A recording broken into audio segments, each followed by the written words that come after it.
La idea es hablar ahora de uno de los escorpiones que la he leído. Muy bien. Pero luego la conversación puede ir por Sí, lo que sea. ¿Vale? Así Vale, que, muy bien. venga, muchas gracias. Gracias.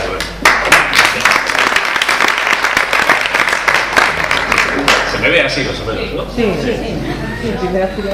Bueno, pues nada, pues muchas gracias ante todo, Rubén, por la invitación reiterada, además, que el año pasado no pude atender y lo sentí mucho. Y bueno, pues esta vez sí que la hemos podido encajar, afortunadamente, ¿no?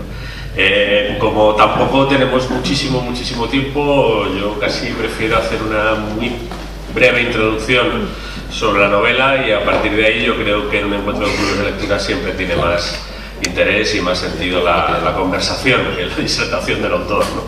Entonces, bueno, pues por situar muy brevemente este libro, es la novena entrega, realmente octava novela, pero novena entrega de la serie de Bevilacqua y Chamorro. Es una serie que yo empecé a escribir hace pues 22 años ya, y cuando escribí esta novela, que fue el año pasado aproximadamente, vamos, entre el 15 y el 16, digamos que la sensación que tenía yo para mí es acabo de cerrar o acabo de cumplir 20 años con estos dos personajes. Editorialmente tiene algo menos, porque la primera novela, El lejano país de los estanques, que yo la escribí en el 95, al principio no encontró editor, como es normal en los autores que comienzan. De hecho, no solo no encontró editor, sino que fue rechazada por muchos editores.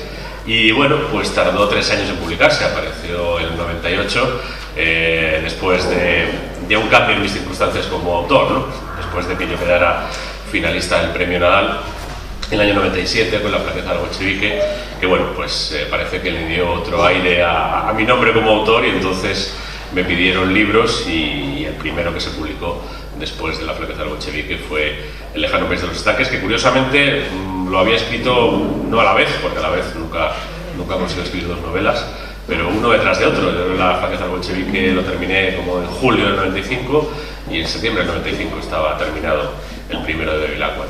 Bueno, pues es la novena entrega, 20 años para mí, alguno menos para el lector, pero 20 años es mucho en general, pero es mucho para un libro y es mucho para un personaje literario.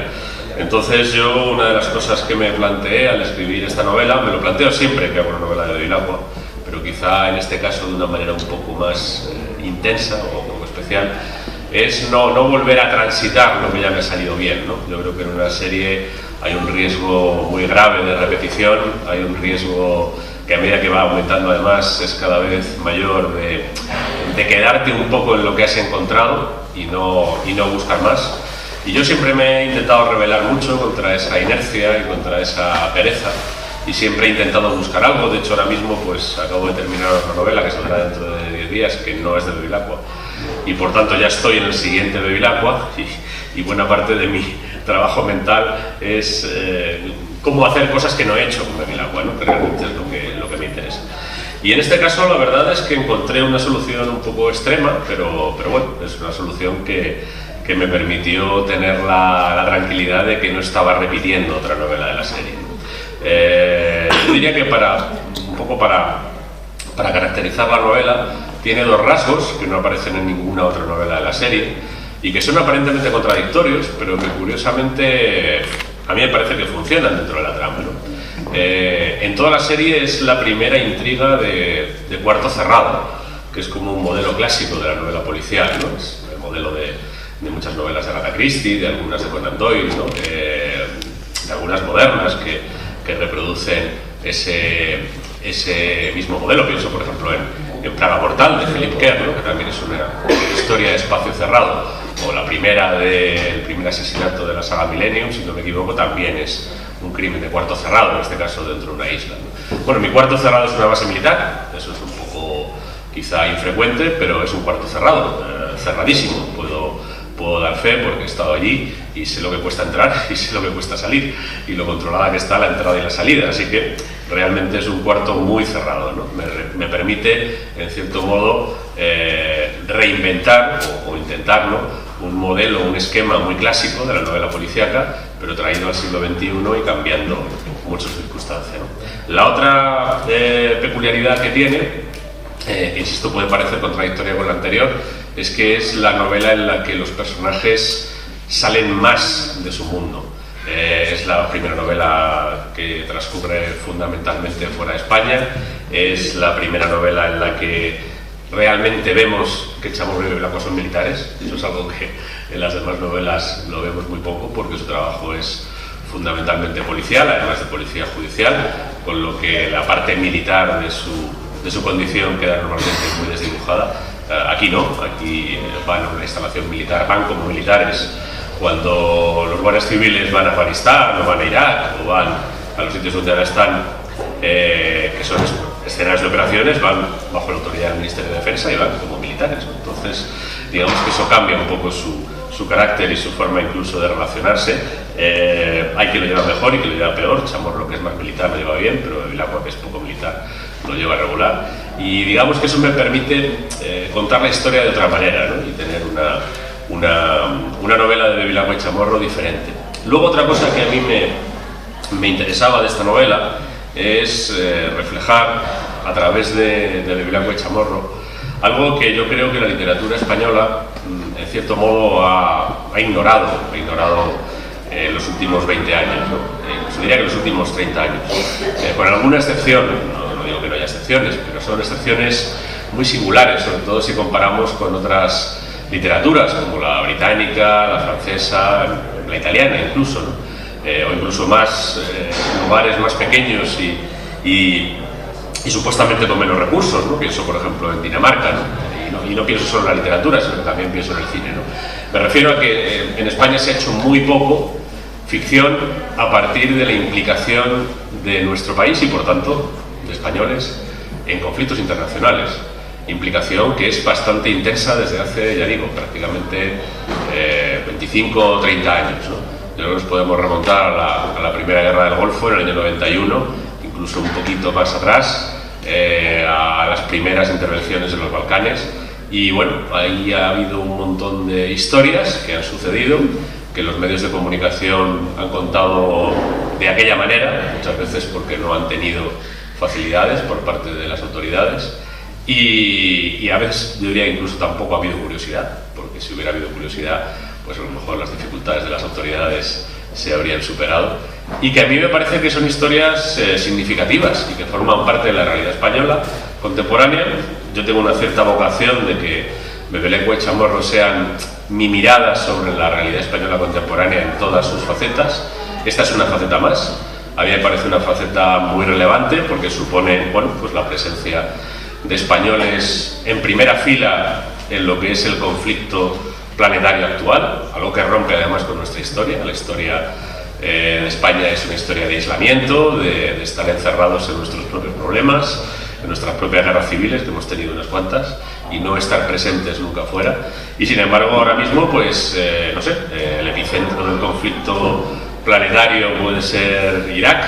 Ahora mismo hay en Irak españoles, y dentro de Irak, pues el epicentro puede ser Mosul, y ahora mismo hay españoles en Mosul. Historia que se cuenta muy poco, dicho sea de paso, por parte de los medios de comunicación, y que tampoco, bueno, yo no sé muy bien hasta qué punto, ya digo, hay dificultades que ponen las autoridades y falta de curiosidad. Yo escribí hace años un libro sobre la intervención en Irak, que me parecía además un episodio muy interesante desde el punto de vista social, histórico, ¿no? Porque hubo muchísima contestación popular a la implicación de nuestro país en el conflicto de Irak.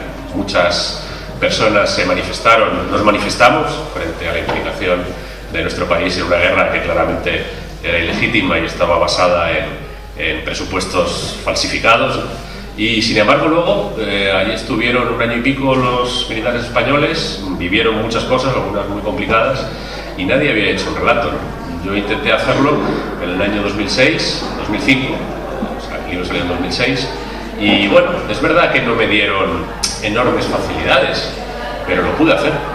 Sencillamente lo que tuvimos que hacer, porque lo hice con un compañero, Luis Miguel Francisco, fue unos cuantos kilómetros por España, porque algunos estaban en Badajoz, otros estaban en Almería, otros estaban en Valencia, otros estaban en Valladolid. Pero bueno, nos agarramos la carretera y fuimos tocando a todas las puertas y nos fueron contando la historia. No tengo yo la sensación, al principio hubo alguna reticencia en algún sitio, pero al final la historia nos la contaron y la pudimos contar, ¿no? Y bueno, en el caso de Afganistán yo tenía desde hacía bastante tiempo la idea de hacer algo, no exactamente de Bevilacqua, realmente no sabía muy bien qué hacer, quería hacer algo, pero... y tenía vagamente la idea de que podía a lo mejor inventarme algo para Bevilacqua, pero eso realmente debo decir que antes de ir a Afganistán no lo tenía claro. Tardé mucho en conseguir un permiso para ir a Afganistán, primero porque al principio, en la primera fase de la intervención, con un gobierno del Partido Popular, aquello estaba bastante cerrado, porque además los militares españoles aterrizaron en Afganistán en condiciones muy precarias, como luego se vio con el accidente del Yak 42, ¿no? Luego vino el gobierno del PSOE de 7 años, que tampoco fue transparente, tampoco permitió que se fuera. Bueno, te permitían ir con el ministro en un viaje de 3 horas, o a las 7 horas de Afganistán, te das un paseo de 3 horas por la base, guiado te van enseñando lo que quieren que veas y te montas en el avión otra vez y te vuelves, ¿no? Yo eso no tenía ningún interés en hacerlo y por tanto nunca me pareció una solución, y siempre pensé que lo que había que hacer era irse allí a vivir, pues por lo menos que una semana, 10 días. Y tardé en conseguirlo porque, bueno, pues porque digamos que por razones diferentes había hermetismo en las autoridades, ¿no? Tengo que reconocer, y creo que hay que reconocérselo, en otras cosas soy muy crítico con él, que esto cambió cuando llegó Rajoy y empezó a permitir que periodistas españoles fueran a Afganistán, no solo yo, han ido otros. Y bueno, al final conseguí el permiso, me dejaron ir, y fue cuando estuve allí. Además, tengo que decir que disponiendo de bastante libertad de movimiento personal en la base, nadie me impidió hablar con todas las personas con las que consideré oportuno. Había gente que te contaba más, gente que te contaba menos, gente que estaba más controlada, gente que estaba menos controlada, pero yo todas las entrevistas que hice las hice a solas, no las hice con ningún testigo incómodo, y fue después de ese viaje cuando se me ocurrió que sí podía haber una novela de Bevilacqua, y entonces de ahí viene la idea de las instrucciones, porque me parecía que a través de una novela de Bevilacqua podía llegar a más personas. Podría haber hecho una novela clásica de guerra o de trinchera, ¿no? Hay pocas trincheras en la guerra de Afganistán, sería más bien una guerra de convoyes y demás, pero podría haber hecho ese relato convencional, pero me parece que primero es menos interesante a estas alturas literariamente y habría llegado a menos gente. Me pareció que a través de una investigación de Bevilacqua, donde aparecieran implicadas personas que han estado envueltas en ese conflicto, en todas sus dimensiones, tanto las bélicas como las de retaguardia, ¿no? Para mí tan interesante es el testimonio del señor que ha tenido que salir a territorio hostil y se ha visto envuelto en una escaramuza con muertos de los dos lados, como el testimonio de la traductora que lleva años allí y que traduce para los médicos del hospital a la hora de atender a los heridos y a los enfermos que llegan, ¿no? Por muchísimas razones a ese hospital, que son afganos, que son norteamericanos, que son españoles, que son italianos. Bueno, pues con todos esos elementos me pareció que podía hacer una intriga criminal, y de ahí salió esta novela, ¿no? Que para mí es una manera de aportar algo diferente a la serie y también de hacer servir a la serie para lo que a mí me sirve fundamentalmente, que es para contar la realidad de mi tiempo y mi lugar con todas sus aristas, ¿no? Y sin esconder temas porque parezcan menos atractivos o porque parezca que despiertan menos curiosidad. Yo la sensación que tengo es que desde hace bastantes años buena parte de la población española siente que lo que pasa en Irak, o lo que pasa en Afganistán, o lo que pasa en Mali, o lo que pasa en Estonia, o lo que pasa en el Índico con los militares españoles, estoy hablando de lugares todos ellos donde en este momento hay militares españoles, pues es un problema de los militares, que son una gente que se apunta para hacer eso y que ellos sabrán, ¿no? Que es una visión que a mí me resulta siempre muy sorprendente, ¿no? Porque cuando un país envía a personas armadas a otro lugar, contrae una responsabilidad como país, no es una responsabilidad de los militares. De hecho, los militares no están tomando ninguna de esas decisiones, van donde les mandan, y cuando les mandan que se vuelvan, se vuelven. Y sin embargo, tengo la sensación de que el país en el que vivo no es consciente ni asume ninguna responsabilidad al respecto, que todo eso lo tiene delegado en los militares como si fueran una parte separada de la población, ¿no? Contrasta mucho con, bueno, insisto, ejemplos tan curiosos como los daneses. Dinamarca se han hecho películas, se han hecho libros, hay una serie de televisión que es muy famosa y ha sido bastante famosa en el último año a raíz de los problemas para formar gobierno, que se llama Borgen, que es una serie sobre la política danesa, y la segunda temporada empieza en Afganistán, con la primera ministra danesa yendo a Afganistán y preguntándose si tiene sentido estar en Afganistán, qué recursos tiene Dinamarca en Afganistán, si los tiene que aumentar, si los tiene que disminuir. Es decir, en otros países esto está presente en el debate público hasta el punto de que forma parte de una serie de televisión, de ficción, de gran audiencia. Aquí la primera película que se ha hecho sobre Afganistán se estrenó hace 3 meses, se llama En Zona Hostil y es la única que se ha hecho. Y hay que recordar que los españoles han estado 16 años en Afganistán, que no es una cosa de ayer. Bueno, pues no sé si con esto sitúo el libro y lo que pretende, y a partir de ahí, pues lo que haya conseguido lo diréis vosotros, ¿no? Eso no lo dice el autor nunca.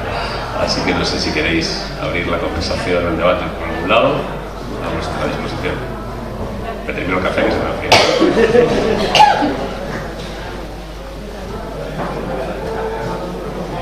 Sí, bueno, primero agradecerte a la serie.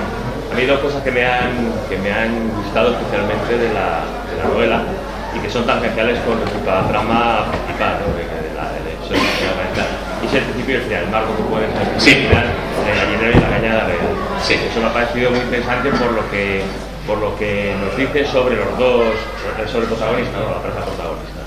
Referencias a meteduras de pata, fracasos, al día a día mejor con el que estamos en estos casos. Y otra cosa que me ha gustado mucho es el capítulo dedicado a la mujer del militar. Sí. El capítulo 4 está al principio, ¿no? Sí.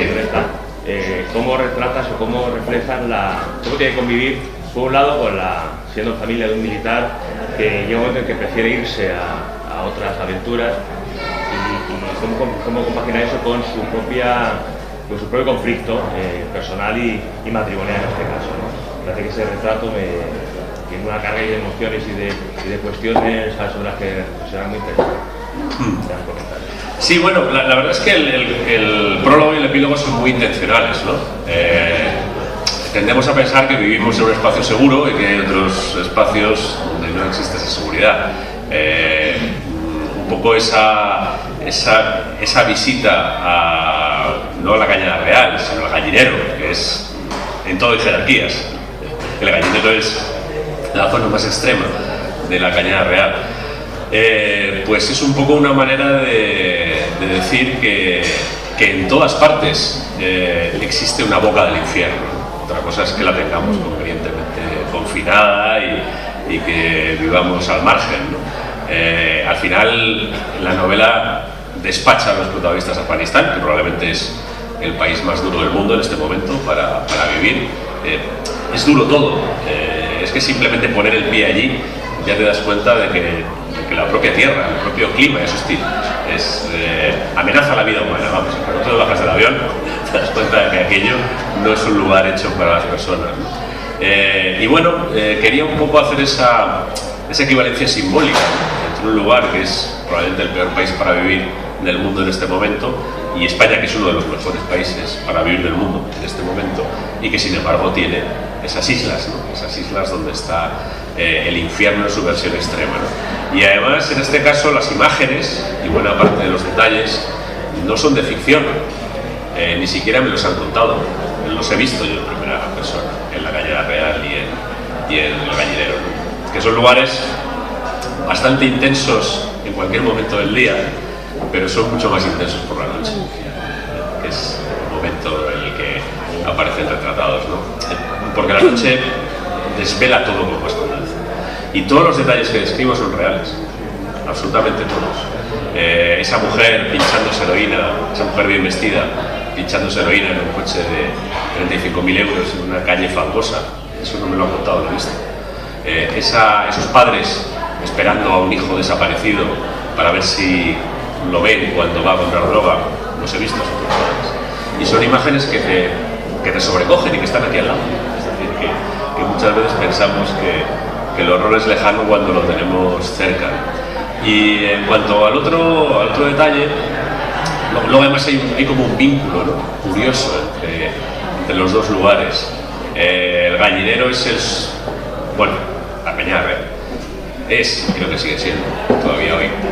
Yo lo visité en el 2014-15, que es cuando está ambientada la historia, sigue siendo el supermercado de la droga de Madrid, pero sobre todo es donde se vende la droga de los drogadictos en peor estado, ¿no? Que son los heroinómanos. Es el lugar donde se puede encontrar heroína en Madrid con más facilidad. La heroína viene de Afganistán. Los talibanes viven de la heroína. Los talibanes mantienen su estado paralelo, que domina el 85% del país. El estado títere de los Estados Unidos apenas gobierna el 15% y mal.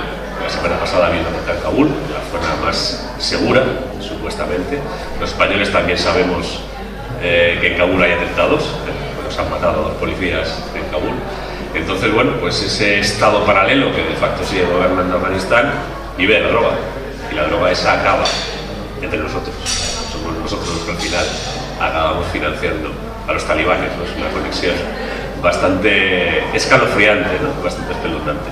En cuanto al personaje de la mujer, a mí me interesaba contar a través de ella y a través de otros personajes de la novela que los que están allí no son autómatas, no son guerreros del antifaz, son gente que tiene familia, son gente que tiene una vida, que intenta mantenerla, que esas experiencias de estar 4 meses, 6 meses, algunos españoles estaban 6 meses en Afganistán sin ver a la familia, son, bueno, pues situaciones complicadas. Yo recuerdo que cuando entré al hospital en Herat había un calendario norteamericano en el que ponía una foto, un calendario del ejército americano, y cada mes tenía como un lema, y el lema del mes que fui yo, que era julio, decía: esto es una prueba muy dura no solo para nosotros, sino para nuestras familias.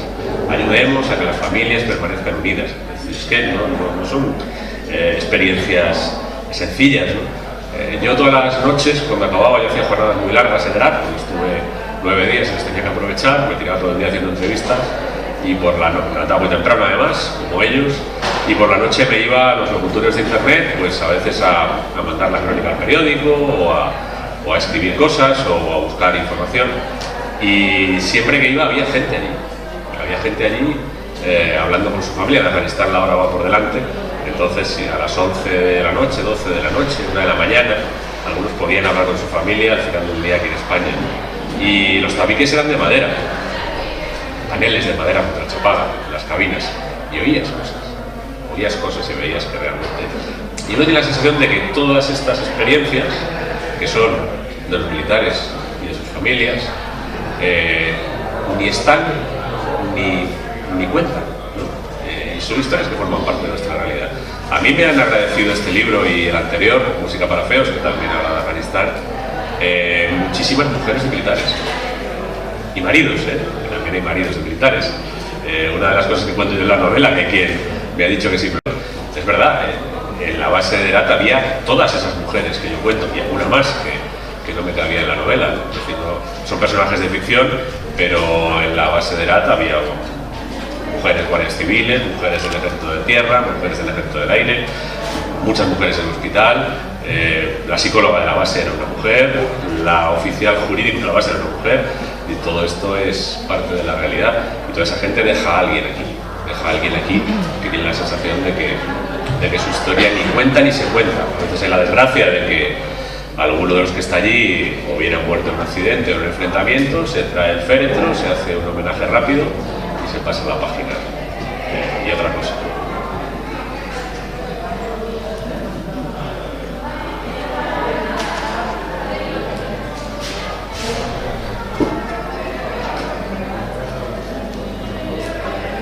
¿Tenéis más dudas y cuestiones?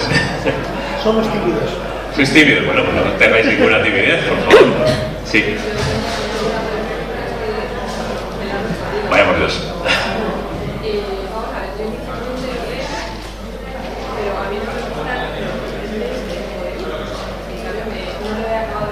Sí.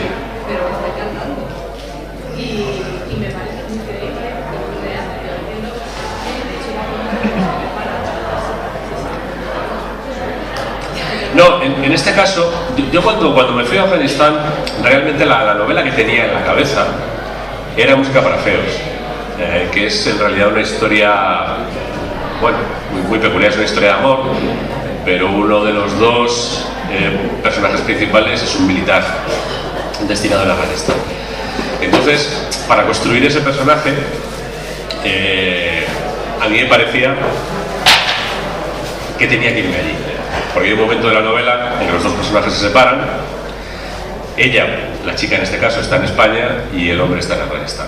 Entonces quería conocer de primera mano eso para contarlo, ¿no? Se me ocurrió esta idea por huir, insisto, además de la novela de guerra, de la novela de trincheras, ¿no? Es una novela interesante cuando está bien hecha, yo mismo la he hecho alguna vez, ¿no? Pero me parecía que en el caso de este conflicto, que es un conflicto como olvidado por la sociedad, era más interesante contarlo a través de un relato un poco más complejo. Música para feos en realidad se cuenta a través de la ausencia. La protagonista es la chica y en cierto modo se habla de Afganistán a través de quien no está allí y quien está permanentemente pensando qué le estará sucediendo al otro personaje, ¿no? Pero para saber lo que le estaba sucediendo yo quería ir allí.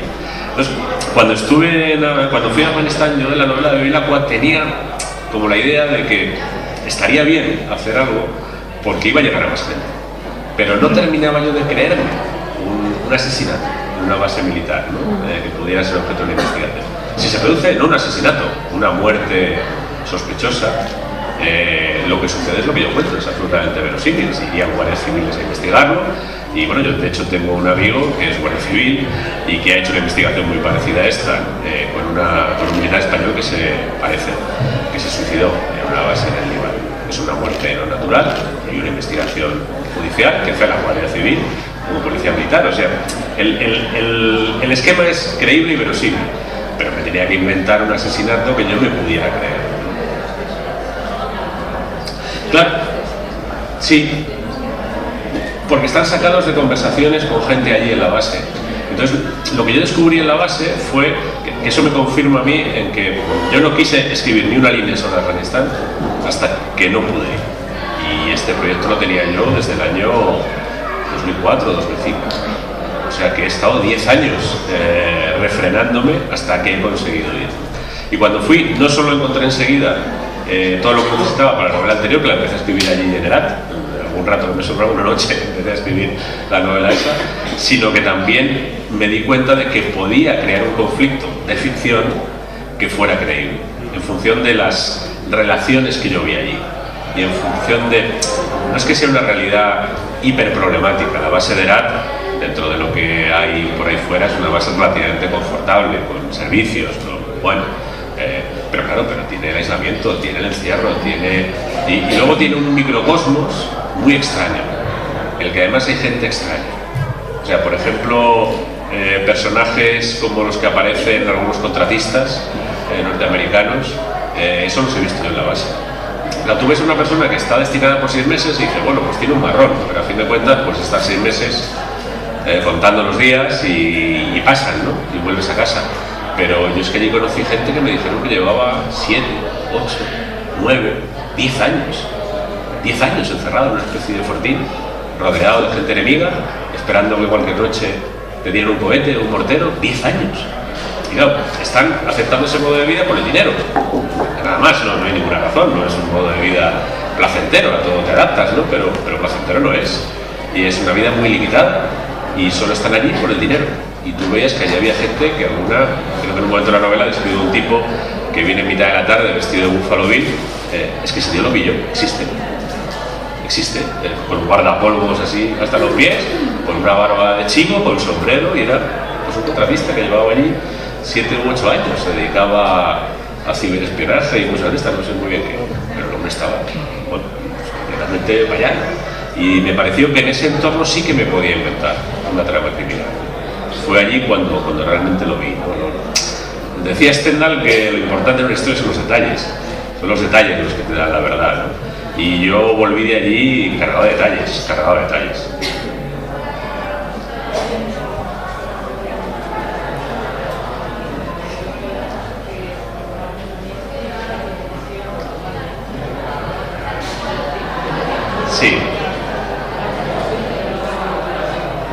Sí.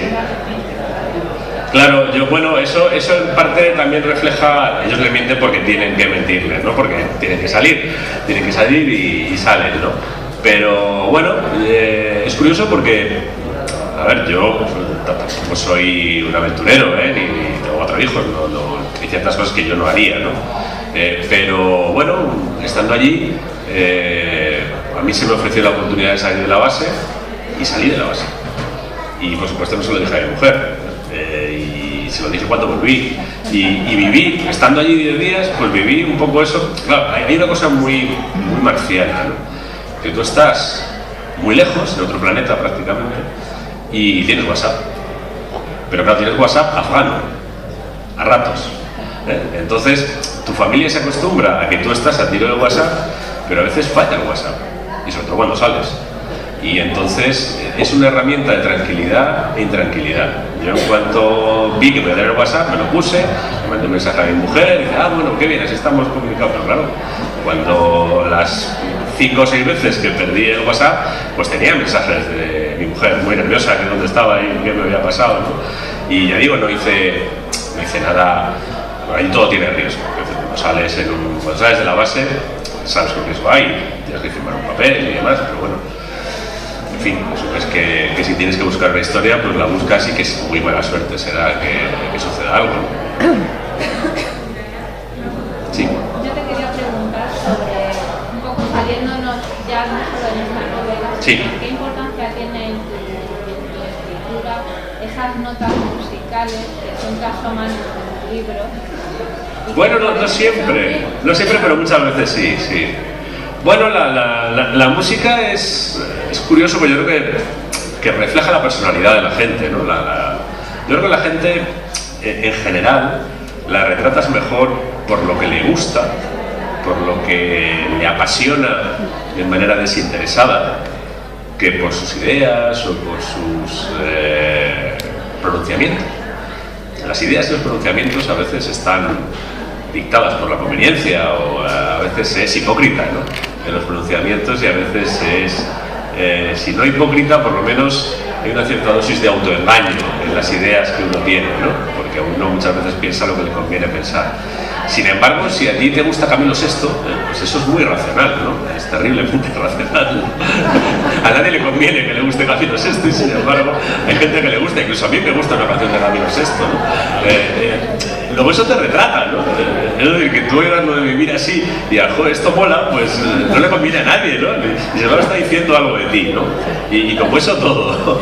Entonces yo creo que, por ejemplo, hay un momento en que un personaje, que es una norteamericana, llama en el teléfono una canción de Bebe, que es una cosa marciana, ¿no? Pero bueno, pero a ella es que esa canción le resulta muy diferente de lo que oye normalmente, ¿no? Y en cierto modo eso la retrata, igual que en otros pasajes. Yo intento utilizar la música así para retratar a los personajes y también para crear una complicidad con el lector.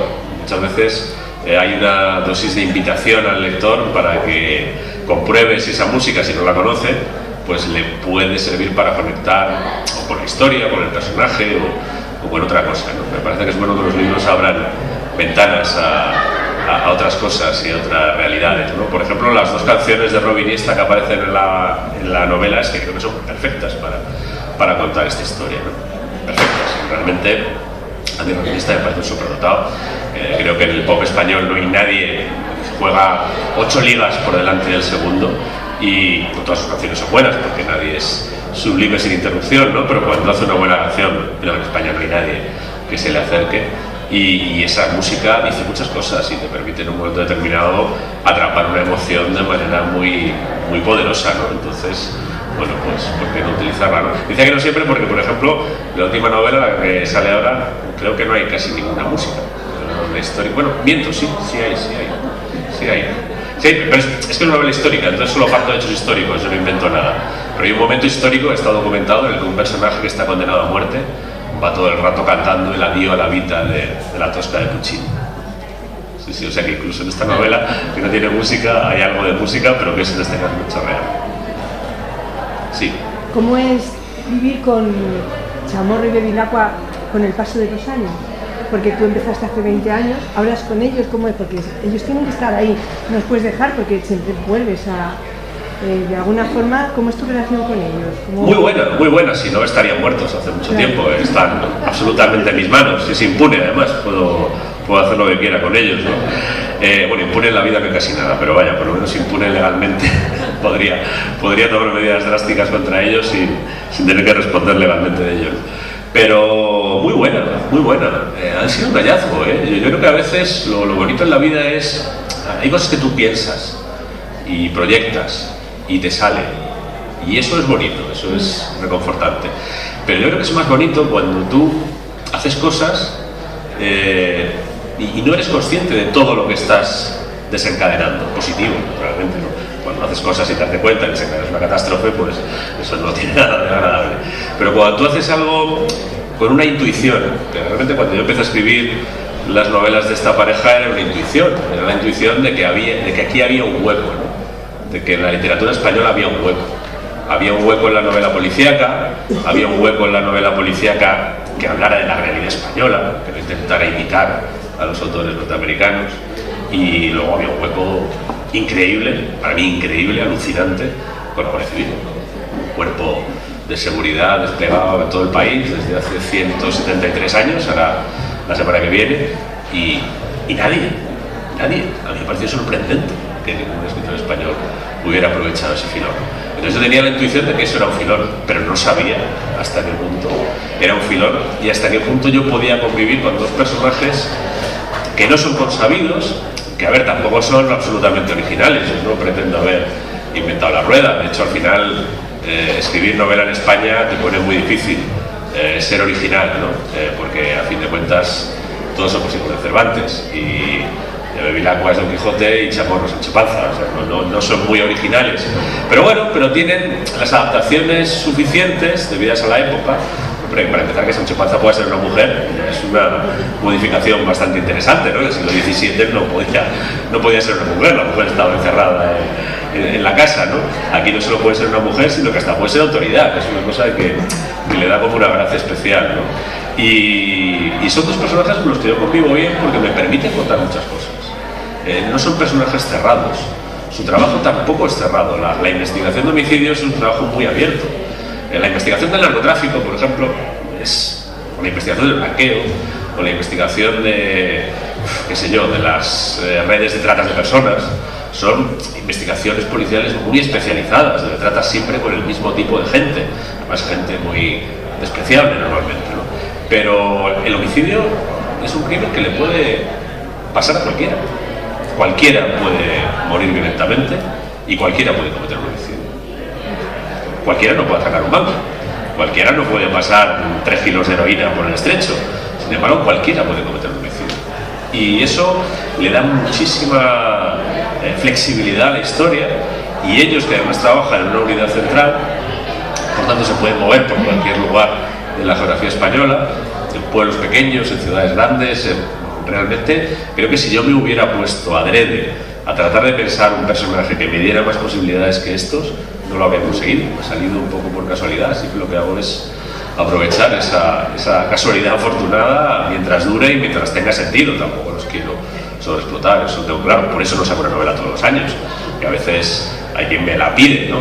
Lectores y editores, ¿no? Y ¿por qué no sacas otra ya? Pues porque creo que es mejor dejar un año que el terreno descanse y volver al año siguiente. Sí. ¿Y qué tal entre los propios guardias civiles o entre el propio ejército, los que conviven, o sea, los que viven allí en la base militar? ¿Qué tal la novela? O sea, ¿les ha gustado? O incluso a los americanos, si eso la han traducido, o cuál es la historia? Una vez que ten en cuenta que lo tengo muy fácil, porque cuando alguien tiene la sensación de que su historia no la cuenta nadie, pues simplemente con que te acerques ya la recepción es positiva, ¿no? Luego, hombre, yo ya a estas alturas me intento tomar en serio el trabajo e intento comprender a la gente. No, mi intención cuando escribo una historia no es hacer propaganda de nadie. Yo no soy propagandista, para eso pues habrá otra gente, y tampoco es denigrar gratuitamente a nadie. Yo como narrador me acerco lo más libre posible de prejuicios. Entonces ni tengo un afán en suavizar o en ensalzar, porque no es mi trabajo, ni tampoco tengo un afán especial en destruir o en ser corrosivo, ¿no? Que a veces parece que uno es más auténtico y más artista si es muy corrosivo, ¿no? Yo intento comprender lo que pasa y Y cuando hay algo que me parece que puede tener un aspecto negativo, pues lo cuento, sin más, ¿no? Y cuando hay algo que me parece que puede tener un aspecto positivo, lo cuento también, sin más, ¿no? No intento subrayar. Y bueno, ese acercamiento es el que llevo practicando con los guardias desde hace 20 años. A mí no me ha impedido hacer varias tramas donde aparecen guardias civiles corruptos, es decir, guardias civiles delincuentes, y además mostrarlos como son, peligrosísimos, porque un delincuente armado y con placa es peligrosísimo, y no he suavizado el retrato de ese personaje que existe. Por fortuna es bastante minoritario, pero existe. Y tampoco he intentado idealizar la investigación. Por ejemplo, esta novela empieza con una cagada que meten los protagonistas, ¿no? Porque a veces uno se equivoca en las investigaciones. Y la recepción de eso por parte de los guardias civiles ha sido muy buena. Siempre, nadie se ha sentido ni ofendido, y bueno, y yo creo que la gente valora que se intente contar su historia, ¿no? Y sobre todo valoran que lo hagas metiéndote en harina, ¿no? Es decir, yo cuando iba por la base y me reconocía alguno, me decía, bueno, ¿está usted por aquí? Pues sí, porque aquí es donde está la historia que quiero contar, no está en mi cuarto, ¿no? En Getafe, sino que está aquí, por tanto tengo que venir aquí, y eso lo valoran porque poca gente lo hace. Y sobre todo entre los escritores, pocos se levantan de la silla y salen de la habitación. Pero es que yo creo que buena parte de la literatura sucede fuera de la habitación. No hay que volver a la habitación, hay que pasar muchas horas en la habitación, pero hay que salir a buscar ahí las historias, y eso lo suelen valorar positivamente. ¿Cómo te planteas la evolución de los personajes? Porque han ido dos personajes principales, porque han ido evolucionando a lo largo de la saga. Sí. ¿Hay algún plan preconcebido o van surgiendo caminos según? No tengo un plan, no tengo una biografía escrita, igual que no tengo mi biografía escrita, no sé qué me va a pasar a mí pasado mañana, ¿no? La evolución, en mi caso, es muy sencilla. Para mí se basa en dos parámetros, ¿no? Por un lado, van cumpliendo años, ¿no? Y el paso del tiempo afecta a los hombres y a las mujeres. No sé si de forma igual, tengo la sensación de que no exactamente igual, pero en términos generales sí hay elementos comunes, ¿no? Pues adquieres madurez, adquieres más tranquilidad respecto de ciertas cosas, más capacidad de comprensión, a lo mejor menos paciencia respecto a otras. Es decir, creo que esa evolución del tiempo todos la conocemos, por lo menos los que tenemos más de 15 años, yo creo que somos prácticamente todos aquí, y es ir reflejando eso, y eso va moldeando el carácter de los personajes a partir de lo que cada uno son. Claro, de partida no son iguales, luego el tiempo tampoco les afecta de forma igual. Y luego hay otra cosa que es mi otro parámetro, que es la evolución de la sociedad española, de la realidad española. Eso ha ido marcando también su propio carácter, ¿no? Yo empecé a escribir novela policíaca con Bevilacqua Chamorro en un país en el año 95, pues digamos que se estaba saliendo de la crisis anterior, y que mientras yo escribí la primera parte de la saga estaba en su vida libre, ¿no? Y con el ego que no nos cabía en el territorio nacional, ¿no?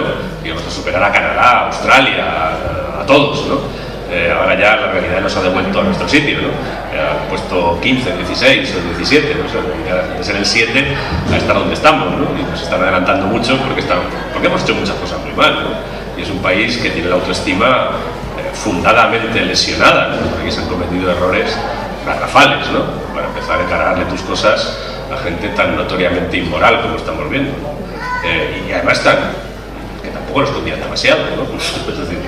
Es decir, de alguno puede ir me sorprende, pero de alguno realmente no te sorprende, porque realmente hemos cometido muchos errores, ¿no? Entonces es un país que también afecta a los personajes respecto de... Mira, detalles, por ejemplo, Bevilacqua al principio de la serie siempre lloraba de su poco sueldo. Decía, yo estoy ganando muy poco y tal, y pago con dificultad la pensión a mi mujer. Claro, ahora un tío que levanta 2.000 euros limpios todos los meses, seguros, ya tiene que dejar de llorar. Eso a mí me lo dijo una vez alguien, dice, oye, Bevilacqua, que no sea tan llorón, y digo, pues tiene razón. Tiene razón, porque ahora mismo no, 2.000, a lo mejor son 1.930, ¿no? Un sargento, o sea, un subteniente con los complementos y tal, pero bueno, pero está bien, está muy bien en la España actual, ¿no? Entonces eso ha cambiado. Luego, ¿qué cosas han cambiado también? Pues hay dos que a mí me llaman mucho la atención y que me parecen muy interesantes. Una es la percepción de la Guardia Civil. Cuando yo empecé, yo trabajaba con unos leprosos literarios. Hay un montón de gente que me ha dicho, cuando yo vi tu primer libro, le di la vuelta, el primero además tenía una ilustración así muy bonita, muy sugerente, de una chica en una playa y tal, y entonces dice, mira, que esto de qué va, que fresco para el verano y tal, ¿no? Y le daban la vuelta y decía, en mitad de no sé qué, el sargento de Vilagua de la Guardia Civil, ¡oh! Y me dijo mucha gente que había dejado el libro, literalmente, al leer el sargento de la Guardia Civil. Yo esto no lo leo, yo no leo cosas con guardias civiles. Bueno, pues hemos pasado de eso a que la Guardia Civil sea la institución pública más valorada de nuestro país y prácticamente el último reducto que nos queda, ¿no? Porque ya están desactivando la Fiscalía también, así que ya lo único que nos queda para defendernos es la Guardia Civil, ¿no? Yo hay gente, yo tengo amigos muy rojos, ¿no? Que me dicen, oye, creo que nunca nunca pensé que te iba a decir esto, viva la Guardia Civil, viva la UCO, y lo ponen en Twitter, ¿no? Y digo, bueno, pues, a ver, por algo es, porque a fin de cuentas están siendo servidores públicos leales con los ciudadanos, en un momento en el que muchos servidores públicos han sido muy desleales con los ciudadanos. Pues ese cambio de percepción también afecta, ¿no?, a la evolución de los personajes. Y el otro detalle que a mí me interesa mucho, quizás el que más me interesa, es el cambio en la percepción social de la mujer. Cuando entra Chamorro en la Guardia Civil, pues es una especie de alienígena que aterriza en una institución masculina. En la primera novela, las mujeres apenas llevan 4 o 5 años en la Guardia Civil, todos son reticencias, todos son paternalismos, chascarrillos, y está como siempre presionada por su condición de mujer. En las últimas novelas, Chamorro es una sargento primero de la Guardia Civil que manda huevos y nadie se lo discute, porque nadie lo discute, porque en general es porque no ha dado tiempo, será cosa de 5 o 6 años, no creo que más, o 7, pero ya hay una teniente coronel. Una teniente coronel en la Guardia Civil es una señora que manda mucho, ¿eh? Y esa es la gran transformación de la sociedad española. Para mí la gran transformación de la sociedad española es, en la Guardia Civil, por ese lado y con esa realidad todavía muy minoritaria, pero en otros aspectos que también salen en mis novelas, por ejemplo la judicatura, esa es la transformación. Yo creo que el indicador más excepcional de la transformación española es que hace 50 años, no estamos hablando de 500, no había ni una mujer juez en España. Una mujer no puede ser juez, no tenía la madurez suficiente, o no sé muy bien qué, para juzgar los asuntos de la ciudad, de sus conciudadanos, ¿no? Ahora mismo en España la mayoría de los jueces son mujeres. De ninguna a la mayoría. Pues ese tipo de transformaciones a mí me interesa contarlos en las novelas también, y a través de los personajes, ¿no? Cómo les afectan a los personajes. Yo solamente es una curiosidad personal para ti. Sí. Tú imagínate que llegas un sábado por la tarde a tu casa, ya desde noche estás preparando la cena y pones la tele y te sale la película El alquimista impaciente. ¿Qué pasa por tu cabeza? Bueno, la verdad, ahora mismo ya lo tengo un poco normalizado. Lo que realmente fue llamativo fue la primera vez que la vi. La primera vez que la vi además en una proyección privada que me hicieron a mí, y salí de la película y estaba esperándome la directora, y así como para que me dijera qué me había parecido, y le fui muy sincero, le dije, mira, déjame vaya a mi casa porque no sé qué me ha parecido. O sea, me parece una cosa tan extraterrestre ver una película hecha sobre mis personajes, ¿no? Ahora ya la he visto 4 o 5 veces, me parece, y bueno, la tengo bastante asimilada y tengo una visión bastante objetiva, ¿no?, de las cosas que me gustan, de las cosas que me gustan menos. Pero bueno, yo creo que en general hay que agradecer que, y voy a hablar muy en general, hay que agradecer cuando haces una historia que esa historia pase a ser de otra gente. Realmente ese es el objetivo de crear una historia, ¿no? Yo creo que el gran triunfo del creador de historias sería que la gente hiciera suya la historia hasta el punto de olvidarse de quién la ha escrito. Ese es el gran triunfo, ¿no? En buena medida lo hemos hecho, ¿no? No sé, casi nadie sabe quién era San Lucas. Tú le preguntas a la gente quién era San Lucas, dame detalles de San Lucas, la gente no sabe nada de San Lucas, sabe el nombre, pero ni sabe, por ejemplo, que nunca conoció a Jesús, que era un griego, que visitó Palestina cuando tenía 40 años. Hay muchos detalles de San Lucas que nadie sabe y a nadie le importa. El Evangelio de San Lucas ahí está. Cervantes, hombre, sabemos algo más por los años de Quijote y tal, pero tampoco mucho. Rasca un poco y la gente no sabe muy bien quién es Cervantes, ¿no? No sabe de quién era hijo, sus avatares personales. y sin embargo ahí está su historia. El cine es un poco que tu historia pasa a ser de otro, que a su vez hace su propia historia, su propia película, nunca mejor dicho, sobre tus personajes. Y a mí eso me parece bueno. Luego las películas a veces te gustan más, a veces te gustan menos. Yo creo que esta película es una película, primero que está bien producida, cosa que en España no es fácil, porque no es fácil encontrar el dinero para hacer cine en España. Patricia es una realizadora, ya era entonces una realizadora muy veterana y muy profesional y muy solvente, en fin, la película se tiene en pie y yo en general no he tenido mala suerte con las adaptaciones. Claro, siempre cuando lo ves dices, yo haría las cosas de otra manera en todo, ¿no? Pero bueno, si quieres ver tu película, lo que tienes que hacer es rodarla tú. No hay otra. Sí. Algunas sí.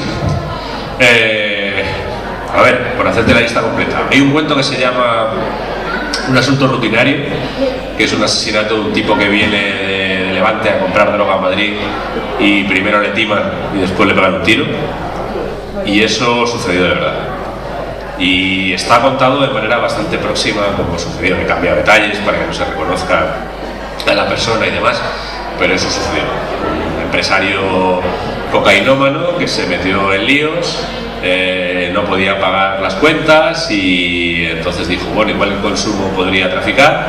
Entró en contacto con unos colombianos muy malos y quedaron aquí para una entrega. Él trajo el dinero, le dieron un paquete y mientras abría el paquete le pegaron un tiro en la nuca dentro del coche, porque no le traían droga, le traían un ladrillo envuelto en papel. Y bueno, pues esa historia pasó de verdad y se parece mucho a la investigación, a la investigación real. Luego la estrategia del agua está bastante inspirada en un asesinato que hubo en Cienpozuelos, de un hombre al que mataron, ahora ya lo puedo decir, hace unos años tenía que ser muy cuidadoso, bueno, no encontrarme con una querella, pero ahora lo puedo afirmar, porque está condenada por sentencia firme del Tribunal Supremo. Su exmujer ordenó su muerte para evitar que el juez le diera la custodia de la hija que tenía. Y antes lo había denunciado falsamente por abusos sobre su propia hija y demás. Y lo puedo decir también porque también ha sido condenada por eso. Entonces, bueno, yo no reflejé esa historia exactamente, metí muchas modificaciones, pero el eje inicial fue esa historia. Y luego Los cuerpos extraños está bastante inspirado, aquí sí que no puedo ser tan categórico porque todavía está pendiente de juicio, en el asesinato de un alcalde, en mi caso es una alcaldesa, es ya la primera cosa que cambio, de un alcalde de un pueblo de Alicante, pueblo de la Marina, por el que está imputado su segundo en el ayuntamiento. Está pendiente de juicio, así que no puedo decir que sea culpable, pero está imputado el teniente alcalde.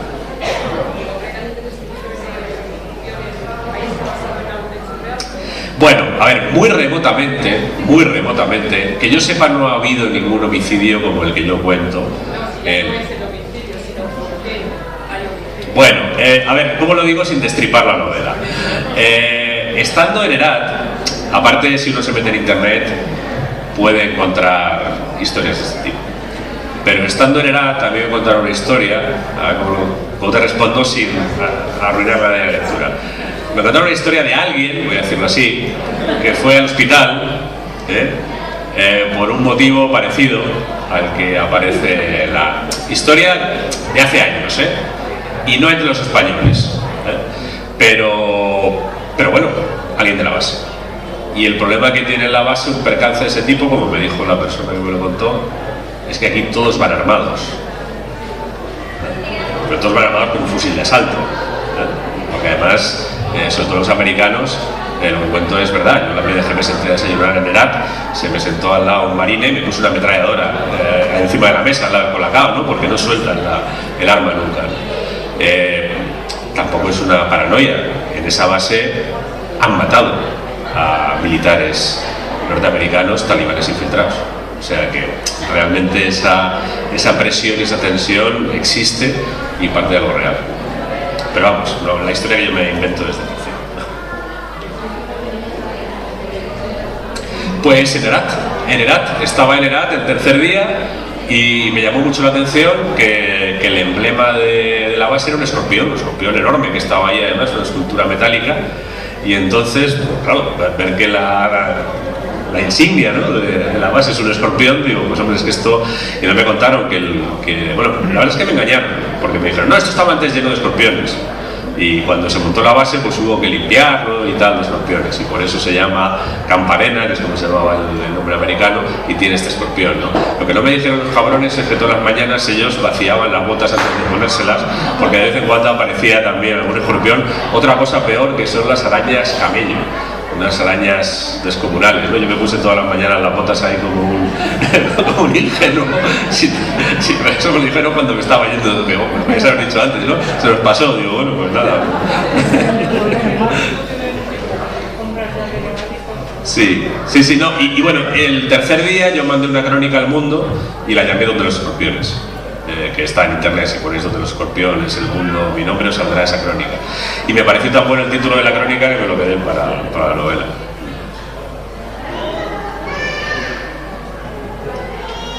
Sí. ¿Tu día a día cómo discurre? ¿Te levantas por la mañana, das un paseo? Como buenamente puedo. Como buenamente puedo. Hoy mi día a día de hoy ha empezado a las 6 de la mañana o 5:30, que es cuando me ha despertado mi hija pequeña. Y a partir de ahí, pues bueno, ya me toca entretenerla un poco y demás. Y esto me pasa muchos días, porque está en la época de las pesadillas. Entonces mi día empieza muy, muy temprano. Luego depende. Mi día ideal, que llevo a cabo pocas veces, es levantarme temprano, llevar a mi hija al colegio temprano. Yo vivo en Getafe durante la semana, agarrarme el coche, meterme en la carretera de Toledo en dirección contraria, lo que es muy agradable, ver todo el atasco aquí de Parla, y tú vas pasando así, vas diciendo adiós a todos, y me voy a una casa que tengo en Illescas, que es donde trabajo. Y mi día ideal sería llegar allí a las 8:15 y tirarme allí pues hasta, a ver, lo sensato es tirarme hasta las 8 o 7:30 para poder llegar, y sobre todo ahora que tengo una niña pequeña, acostarla y estas cosas, ¿no? Pero bueno, a veces pues por razones de avanzar me he tirado hasta las 11 trabajando, y con este último libro, la verdad es que ya tuve que cerrar un poco la agenda y encerrarme. Me quedé incluso algunos días en Illescas a trabajar, y ahí soy como un monje. Si estoy en Illescas me levanto a las 7, a las 7:30 estoy trabajando, o antes si puedo, y trabajo hasta que me aguanta la cabeza, que son las 11 o las 12, cero ligero, me vuelvo a acostar, y el día siguiente como un monje igual, no sé escribir es esto, ¿no? Yo sé que es un modo de vida muy compatible con la vida actual, ¿no? Hay que estar siempre pendiente de tus redes sociales y respondiendo al WhatsApp y todo eso, pero yo he descubierto que para escribir a veces me tengo que salir de mi mundo, o sea, el mundo en el que vivo.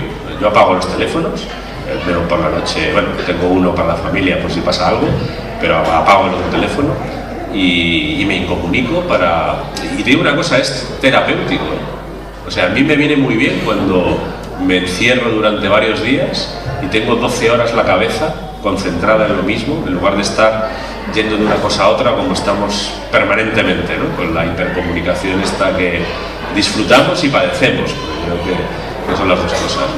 Y eso para mí es el ideal. ¿Cuál es la realidad? Pues la realidad es que eso lo puedo hacer poco. La realidad es que muchas veces, pues, por ejemplo, la semana que viene, pues el lunes me iré a Santander, que tengo una charla en un instituto, en un programa que organiza el Ministerio de Educación, que procuro hacer por lo menos de 12 al año. Claro, cuando las charlas en Santander, pues supone que el día entero lo voy a perder yendo, viniendo. Bueno, me llevaré el ordenador y trabajaré, ¿no? Pero ahí se mira buena parte del día. El martes me voy a Valladolid, a lo mismo, con lo que también perderé buena parte de la mañana. El miércoles estaré por aquí, y el jueves y el viernes lo mismo en Murcia. O sea, ahora mismo estoy en una época en la que esto de ir a los colegios y demás lo procuro concentrar en esta época de abril-mayo, que es un poco cuando ellos también les viene mejor, y este es mi día a día ahora. Pero mi día a día yo intento que sea cuanto más tiempo de escribir mejor, y lo consigo como puedo. También una cosa que desarrollé y me vino muy bien, durante mucho tiempo yo tuve una doble vida. Yo trabajaba como abogado, que era con lo que me ganaba la vida, y la literatura no me daba ni un céntimo. Entonces la literatura yo la hacía en los ratos libres, y eso me enseñó a trabajar en cualquier lugar. Yo trabajo en aeropuertos, trabajo en trenes, trabajo en aviones, trabajo en el metro. Si me puedo sentar, trabajo en el metro. Y si no me puedo sentar, pues a lo mejor abro el móvil y en el móvil escribo algo de pie, incluso, y tengo la capacidad de abstraerme. Eso lo agradezco mucho a mis años de no poder vivir de la literatura, porque aprendía, si tenía 20 minutos, aprovecharlo y concentrarme muy rápidamente y abstraerme absolutamente de lo que me rodea. Yo tengo la percepción, has comentado que ya desde el primer libro hasta hoy han pasado 20 años sí. de la saga Bevilacqua, y yo tengo la sensación que los 20 años han podido pasar por todos, pero por ellos no han pasado realmente 20 años, aunque sí que han cambiado la época, y tú lo has ido pues, analizando lo que hablabas, ¿no?, de los jueces, que ahora hay más jueces que los jueces, y tengo esa percepción, que por ellos realmente no han pasado 20 años, y yo sigo manteniendo pues, como el primer día, ¿no? Pues mucha gente sí me dice que han pasado, y hay gente incluso que lo lamenta. Por ejemplo, me dicen, Bevilacqua era más gamberro. Digo, joder, pues que ahora tiene 52 años. Un gamberro de 30 hace gracia, pero un gamberro de 52 puede ser un poco ridículo, ¿no?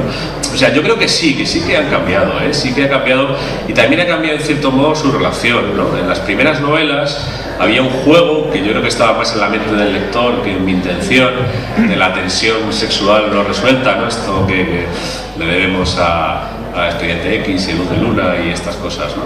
Que a mí nunca me pareció muy interesante que se enrollaran, ¿no? Pero el lector estaba como siempre. Yo creo que las últimas novelas, incluso lectores que creaban esa tensión, alguno me lo dice, dice, es una pena porque ahora ya parece que no se van a enrollar, y pues que llevan 20 años trabajando juntos, son dos amigos que tienen muy buena relación, que se quieren, que indudablemente hay afecto, hay algo más de cordialidad, pero bueno, no sé, es decir, la alma humana es muy rara. Esa era mi segunda pregunta, que si habías tenido la tentación de caer en hacer un momento... No, de momento no, es que no me interesa. No me...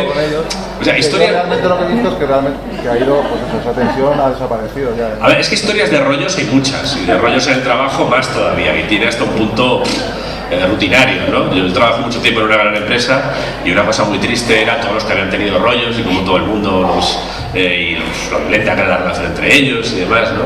Yo nunca quise eso para estos, ¿no? Porque la salida es, o tienen un rollo y luego eso queda como un subtexto permanente, o son matrimonio. Entonces ya los meto a tener peleas conyugales y decir, a ver, tira de la cadena y estas cosas, ¿no? Que son cosas que no sé si me enriquecen las novelas, ¿no? Entonces, a mí me parecía más interesante construir una relación que sin embargo está muy poco contada en la literatura española por razones sociológicas evidentes, ¿no? Que es la relación de camaradería entre hombre y mujer. ¿Por qué está muy poco contada? Porque, hombre, hasta hace nada las mujeres estaban en un sitio y los hombres en otro, con lo que la camaradería era prácticamente marginal, ¿no? Y sin embargo a mí me interesa mucho más esa camaradería que una relación amorosa, ¿no? Yo, no sé, me han dicho de todo, ¿no?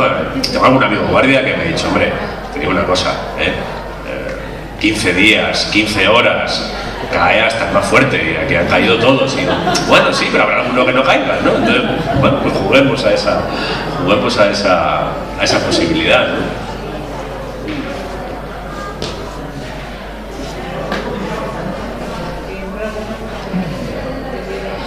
Bueno, pues muchas gracias, fue muy abrumador, sobre todo pues yo sabía que era una medalla, pero no sabía que era una banda de esas del ministro plenipotenciario. Eso me sorprendió cuando me la pusieron, digo, Dios mío, menos mal que llevaba una corbata roja, ahí fui previsor, porque si yo me llevara otra cosa habría sido todavía más llamativo, pero bueno, pero sí, hombre, es muy gratificante. Yo tengo muy a gala ser madrileño, ¿no? Sin chauvinismo y sin terruñismo, que es lo bueno de ser madrileño, ¿no? Que no tienes que reivindicar ninguna identidad demasiado pesada, ¿no? Pero la verdad es que, bueno, mi literatura es muy madrileña. En el fondo Bevilacqua es un madrileño, que haya nacido en Montevideo, se ha criado en Madrid. Yo creo que su mente tiene mucho de madrileño, y muchos de mis personajes también. Así que, y me parece un lugar muy interesante para hacer literatura. Todo Madrid, además, ¿eh? A mí me gusta que la medalla sea de la comunidad, porque, bueno, yo soy un habitante del área metropolitana desde siempre, y a mí me gusta la dicotomía que tiene Madrid entre lo que es la capital y lo que es la corona que la rodea, ¿no? Que es donde creo además que está buena parte de la vida de la comunidad, casi más que en la capital, ¿no? Y a mí ese tejido complejo que forma la zona metropolitana de Madrid me parece un escenario literario muy interesante. Así que, bueno, si encima te lo reconocen, pues y quiero creer que todavía soy relativamente joven para comentar estas cosas. Ya supongo que me equivoco en eso, pero bueno. ¿Tienes entre manos alguna novela juvenil? ¿Perdón? ¿Tienes entre manos alguna novela juvenil? Acabo de hacer una novela juvenil un poco rara, que no sé muy bien si será para muchos lectores, que la he hecho con mi mujer, se llama El Palacio de Petco, es una historia de ciencia ficción, metaliteraria, bueno, es una cosa un poco peculiar, que se acaba de salir. Y no sé, estoy dándole vueltas. Yo creo que buena parte de lo más interesante que yo podía hacer en novela juvenil lo he hecho. Entonces realmente a mí me interesaba lo que yo cuento en la trilogía de Getafe y lo que cuento en Los Amores Lunáticos, ¿no? Que es un poco un trasunto literario de este Madrid metropolitano, ¿no? y periférico. Hacer otras cosas, pues no lo sé, ¿eh? Siempre tengo el gusanillo ahí porque es muy agradecido a la literatura juvenil, pero yo también respeto mucho al lector de 15 años, no le quiero dar cualquier cosa, ¿no? La verdad que hay gente que escribe cualquier cosa para los jóvenes, pero creo que hay que tenerles bastante respeto, ¿no? y hacer algo si realmente tienes algo interesante que decir. Esas novelas además siguen funcionando muy bien, o sea, siguen 20 años después, se siguen leyendo y recomendando, así que bueno, si tengo algo enriquecedor que aportar, además de ellas lo haré, si no pues seguiré dándole vueltas. Sí, me decía usted. Sí. ¿Con qué fundamento? ¿Cómo me explica eso?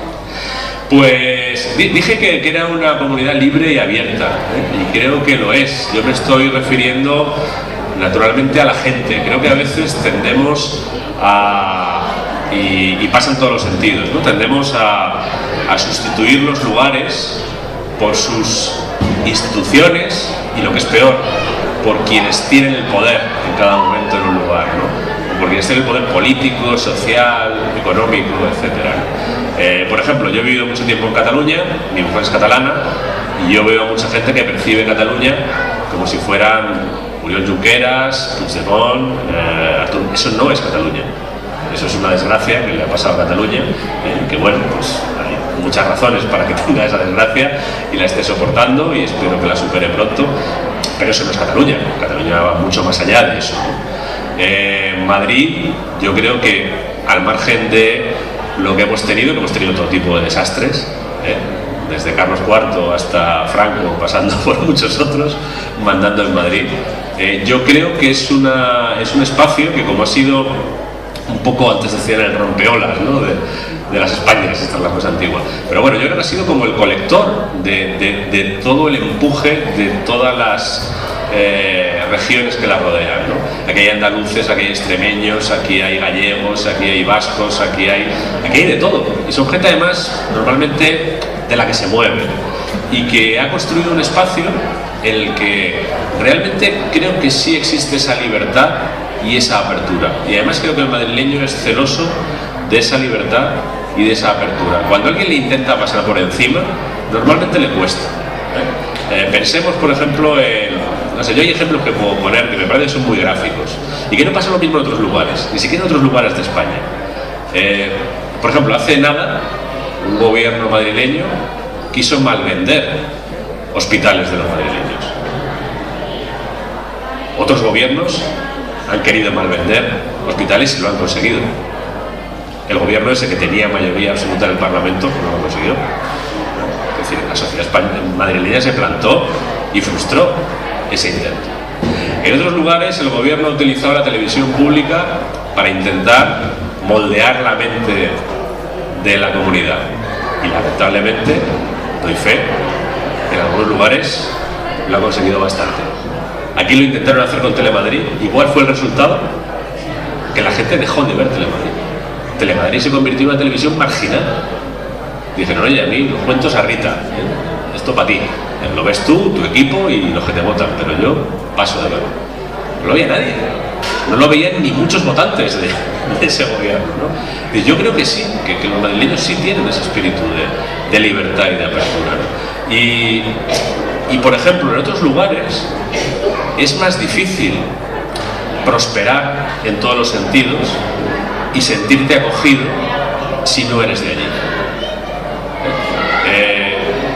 Yo veo que en Madrid, madrileño es cualquiera que lo quiera ser y además cualquiera que quiera ser madrileño tiene un recorrido sin límite. Es un microcosmos, pero es un microcosmos que creo que es representativo de lo que estoy diciendo. Yo trabajé muchos años en el mundo de la gran empresa madrileña. En el mundo de la gran empresa madrileña, que son las grandes compañías cotizadas en bolsa y demás, tú veías que en las cúpulas de las empresas había andaluces, gallegos, vascos, extremeños, hasta gente de fuera. En otros lugares, olvídate, en la cúpula de esos centros de poder solo hay gente con 18 apellidos debidamente contrastados. Y si no, no tienen sitio, no pasan de la planta 2, no llegan nunca a la planta de arriba de los rascacielos. Y aquí cualquiera llega a la planta de arriba de los rascacielos. Y creo que eso nos define a los madrileños por fortuna. Y nos da unas posibilidades que creo que otros tienen también, pero que hay otras comunidades que están decidiendo renunciar a ellas para defender otras cosas que para mí son menos valiosas. Vamos, yo lo dije en el discurso, yo agradecí a mi familia pues es una madrileña de Madrid, mi madre nació en Madrid, un madrileño de Málaga, que es mi padre, y una madrileña de Barcelona, que es mi mujer, que no ha tenido ningún problema para integrarse absolutamente en Madrid desde el primer día. Bueno, pues eso creo que nos distingue y para bien, y que tenemos que reivindicarlo. Y da igual, a efectos de eso, quién gobierne, qué intente hacer o qué deje de hacer. Que hemos tenido gobiernos nefastos y hasta de ladrones, vaya, llamando las cosas por su nombre, ¿no? Pues, para eso existe el castellano, para ponerle nombre a las cosas. Y luego también, es decir, a mí me resulta interesante que buena parte de esas personas que han abusado del poder están en la cárcel. Es decir, la Comunidad de Madrid ha metido en la cárcel a un presidente y a un vicepresidente de la comunidad. Ninguna otra comunidad autónoma española tiene ese currículum. Ninguna. Solo compite un poco Baleares, que ha metido a un presidente. Pero ninguna otra ha metido a un presidente y a un vicepresidente en la cárcel. Ninguna otra. Y eso al final han sido jueces madrileños, policías madrileños, denuncias a veces de funcionarios madrileños. Es decir, esta es una sociedad que reacciona. ¿Perdón? Bueno, pero a ver, ideal no hay nada, ¿eh?